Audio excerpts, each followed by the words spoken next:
বই পড়া আমাদের জীবনে সবচাইতে গুরুত্বপূর্ণ একটা উপাদানের মধ্যে অন্যতম।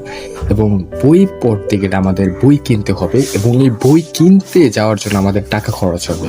তো অনেক মনীষী, অনেক ব্যক্তি, বুদ্ধিমান ইন্টেলেকচুয়াল ব্যক্তিরা বলে থাকে যে বই পড়ার জন্য আমরা যে টাকা খরচ করি সেটা এক ধরনের বিনিয়োগ। কারণ পৃথিবীতে যত ধরনের বিনিয়োগ রয়েছে তার মধ্যে শ্রেষ্ঠতম একটি এবং অন্যতম একটি বিনিয়োগ হলো বইয়ের পিছনে খরচ করা। বই বর্তমানে ওয়ার্ল্ড ওয়াইড পপুলার অনেক বই রয়েছে, যেটা বিভিন্ন ফিল্ডের রয়েছে। আপনি যদি একজন বিজনেসম্যান হন, বিজনেসম্যানের বই রয়েছে। আপনি যদি একজন ইতিহাস জানতে চান, ইতিহাসের বিভিন্ন বই রয়েছে। যাই জানতে চান না কেন, যাই শিখতে চান না কেন, বই আপনার জন্য সবচাইতে উপকারী এবং প্রাধান্য হবে। আমি নিজেও বই পড়ি এবং সেই বইয়ের বুক রিভিউ দিই, যারা আপনি আমাদেরকে এবং আমাকে ভালো করেছিলেন এই চ্যানেলটির মাধ্যমে। 2026 সালে আপনার পরিকল্পনা কি বই নিয়ে, এবং কোন কোন বই আপনি পড়তে চান এবং কোন কোন বই পড়তে চান তার উপর ভিত্তি করে আপনি কোন কোন জিনিস শিখতে চান সেটা নির্ভর করে। কারণ বই আপনার ওইগুলো জিনিস সিলেক্ট করা উচিত যে বিষয়গুলো আপনি শিখতে চান, কারণ সেই রিলেটেড আজকে দুনিয়ায় অনেক টাইপের বই রয়েছে। সেটা আপনি অনলাইনে সার্চ করে কিংবা রিসার্চ করে সেগুলো জনপ্রিয় কিছু বই পড়তে পারেন।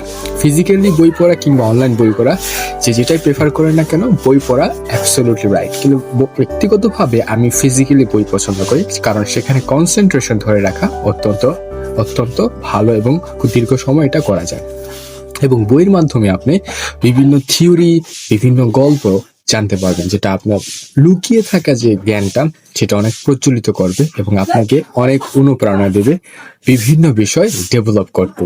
2026 সালে আপনি কোন বইগুলো পড়তে যাচ্ছেন? আমি ইতিমধ্যে বেশ কয়েকটি গুরুত্বপূর্ণ বই সম্পর্কে 2026 সালে প্ল্যানিং আমি করে ফেলেছি। আমি খুব শীঘ্রই সেটা নিয়ে একটা ভিডিও করব, সেটা পরবর্তীতে দেখতে পারবেন। এবং বই আপনাকে সেটা অবশ্যই অর্জন করবে এই বই পড়ার মাধ্যমে। আপনি কোন বই পছন্দ করেন এবং কোন বই আপনি পড়তে চান, কিংবা পরবর্তী রিভিউ বইয়ের কোনটা আমার দেওয়া উচিত, সেটা অবশ্যই আমার কমেন্ট বক্সে কিংবা ইমেলে জানাতে পারেন।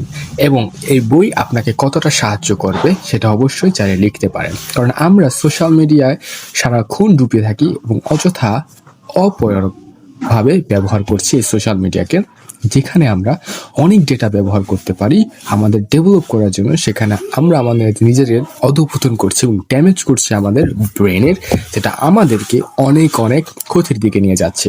তাই বই আপনাকে সেই ক্ষতি থেকে অবশ্যই রেহাই দিবে এবং আপনাকে একটা নতুন পথ দেখাবে, এবং সময়টাকে আপনি চাইলে সবচেয়ে সহজ এবং উত্তম পন্থায় ব্যবহার করতে পারবেন, যেটা বই আপনাকে অবশ্যই গাইড নেবে। সব বই অবশ্য ভালো না, সেই কোন বইগুলো ভালো সেই বইগুলো আপনাকে নিজেকে বিবেচনা করতে হবে। যদি আপনি নিজেকে বিবেচনা করতে না পারেন, আপনি যদি নতুন একজন পাঠক হয়ে থাকেন, তাহলে যে বই পড়ে কিংবা কোনো পাঠাগার কিংবা লাইব্রেরিতে গিয়ে সেখানে গিয়ে আপনি চাইলে সাজেশন নিতে পারেন, চাইলে আমাকেও বলতে পারেন, আমিও আপনার বইয়ের তালিকা কিংবা একটা সাজেশন দিতে পারি যে বইয়ের প্রতি আপনার ইন্টারেস্ট রয়েছে বা যে বইগুলো আপনি নিজে পড়তে যাচ্ছেন, সেটা আপনাকে অনেক অনেক সহযোগিতা করবে। সেটা আমি আপনাকে ব্যক্তিগতভাবে বলছি, এবং এটা বই পড়ার মাধ্যমে আপনি নিজেকে অবশ্যই ডেভেলপ করতে পারবেন।